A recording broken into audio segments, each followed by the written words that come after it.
Hi, my name is Joanne Ballingall and I'm a counsellor with Mind Health. Today I'm here to talk to you about the importance of self-care and how to avoid burnout.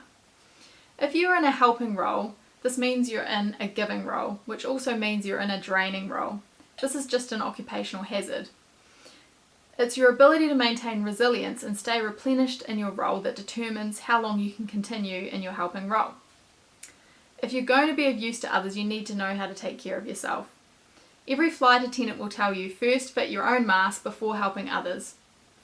A difficulty with self-care is that it's often portrayed as having a warm bubble bath and a cup of hot chocolate.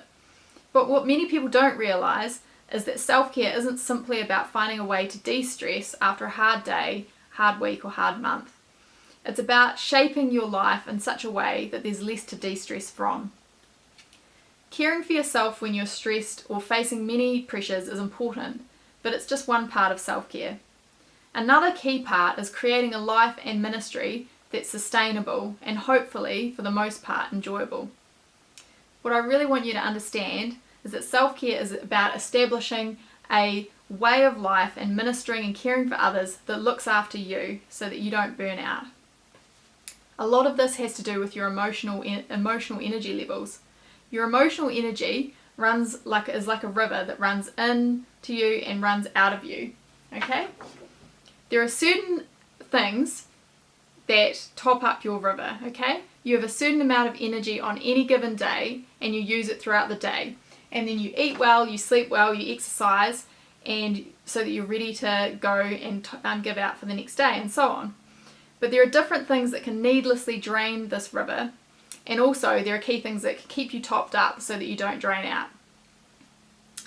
Okay, I'd like to share with you today about some of the ABCs of self-care and keeping your river topped up. And because I'm a mum, I'm going to give you a bit of a visual aid here. We're going to do the ABCs of self-care. Actually, the ABCS of self-care. Okay, the A has to do with attitude. Is your heart in what you're doing? Do you have ownership over what you're doing? Because many times in ministry we fall into the trap of doing things out of obligation. And the tricky thing with this is that obligation often masquerades as the Christian virtue of faithfulness. But faithfulness is about doing something that we're not necessarily passionate about, but doing it wholeheartedly. Obligation is actually anything but wholehearted. It's actually rather double-minded. You're doing the activity, but if we looked in your heart would be screaming, "No, I don't want to do this." Now, I love youth workers. I think you're all legends. I got involved with a youth ministry when I was 16 years old and it hugely impacted my life. And I found God in a place that nurtured my faith. I quickly became involved on kids camps and serving at youth on Tuesday nights and driving young people to events. And a few years later, I married the church intern, and in our first year of marriage, he went on staff working for church. And I remember clearly when I first realised, we're not really volunteers anymore. Actually, we have to go to youth now and we have to go to these meetings. And it became more of an obligation thing for me.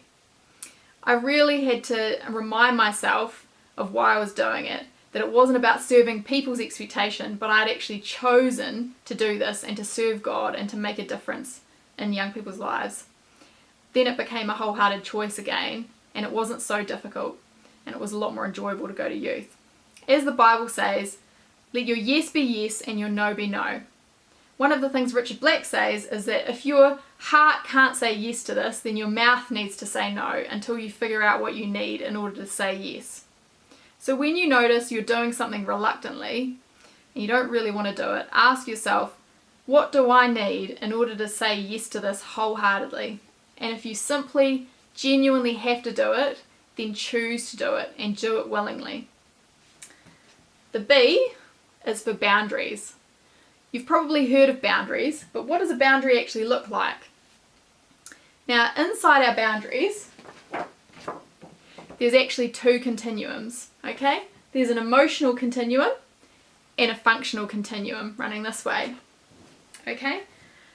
The emotional continuum has to do with how we feel about something or someone. And our functional continuum is about what we do and what we take responsibility for and end up doing practically. With the emotional continuum, we can end up in a helping role sliding down one end of the scale to enmeshment. This is where you care about another person, you feel for the other person, but you're not quite sure where your world ends and their world begins.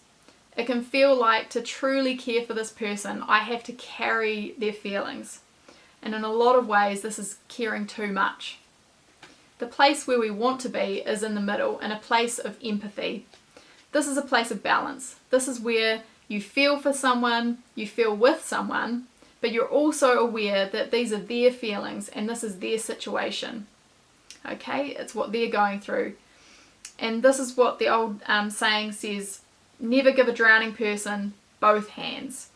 You need to be holding something stable and secure yourself so that you're grounded enough to reach with the other hand and help another person. As a counsellor, I see people throughout the day, throughout the week, throughout the months and throughout the year. And if I were to carry everybody's emotions, what would there be left of me? It's important to remain in a place of empathy and not to let empathy spill over into enmeshment. Because if we do, we actually can end up sliding down the other end of the scale to indifference. This is where we're burnt out on people and we no longer have the emotional energy to care. We end up not caring at all because it's just too dangerous to care or too draining to care for other people. So let's remain in a place of empathy and not sliding into enmeshment or drifting into indifference. The outer continuum is the functional continuum. Sometimes we can slide up the scale into over-functioning. That's where we do for others what they actually really need to be doing for themselves. Or we can slide down into under-functioning, where we're not really doing our part or fulfilling our responsibilities. We want to remain balanced. Okay, this is where I do what I'm responsible for and I require you to play your part and do what you're responsible for.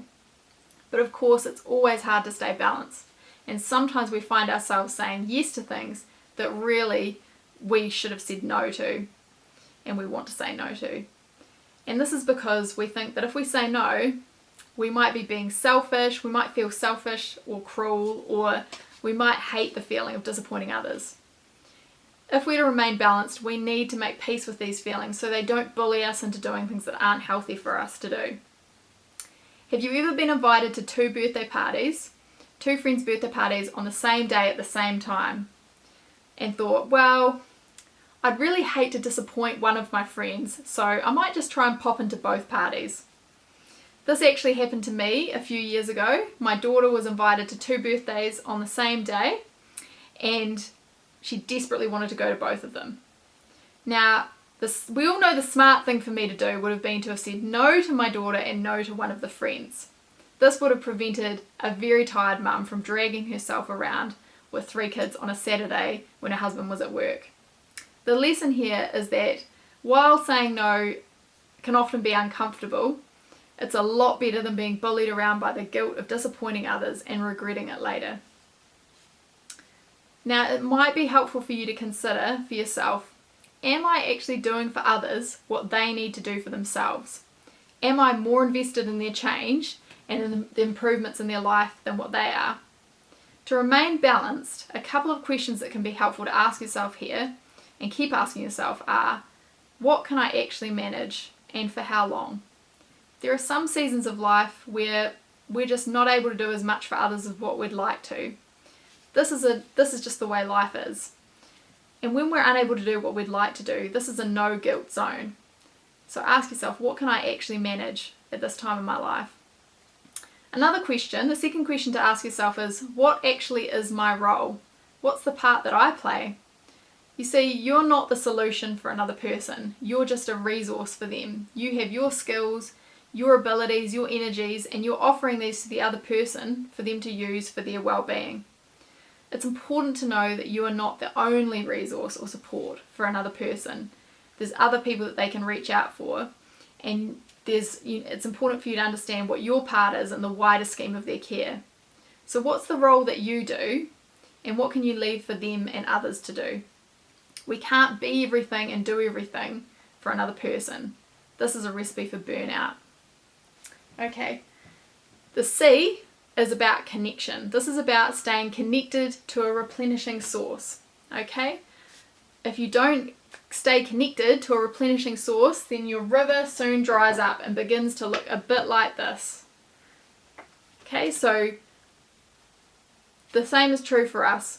Consider for yourself what really tops me up, what replenishes me, and it's important to know the difference between what replenishes me and recreates me and what just entertains me. It can be a lot of fun to hang out on YouTube or Netflix or social media, and there's nothing wrong with these things as such, but a lot of people find that actually these things entertain them and they're a bit of a distraction, but they're not necessarily refreshing for them. So one thing I get people to consider is what tops me up in the key areas of my life. What tops me up?